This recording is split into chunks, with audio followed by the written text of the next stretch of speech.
माझ्या हातामध्ये बॉम्ब आहे आणि मी कधीही आग लावू शकते असं वसुंधरा का म्हणाली आहे? श्री स्वामी समर्थ प्रेक्षकांनो, आता वसुंधरा असं म्हणते, माझ्या हातामध्ये बॉम्ब आहे आणि मी कधीही आग लावू शकते, पण आग लावायला काडीच सापडत नाहीये. तर रम्या मागून म्हणते आग.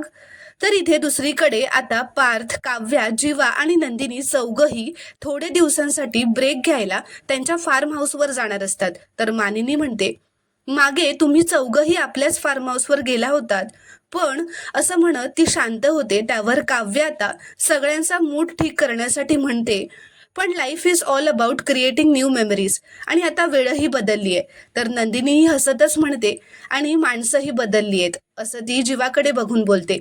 तर इथे दुसरीकडे वसुंधरा रम्याला असं म्हणते, आपण जे पुरावे शोधतोय ना, ते कदाचित आपल्याला या फार्म हाऊसवरच मिळतील जिथे ही चौघही चालली आहेत. तर प्रेक्षकांनो, आता ही वसुंधरा फार्म हाऊसवर या चौघांसाठी कोणतं नवं संकट उभं करणार हे आपल्याला पुढील भागातच पाहायला मिळेल. व्हिडिओ आवडल्यास एक लाईक नक्की करा व चॅनलला प्लीज सबस्क्राईब करा.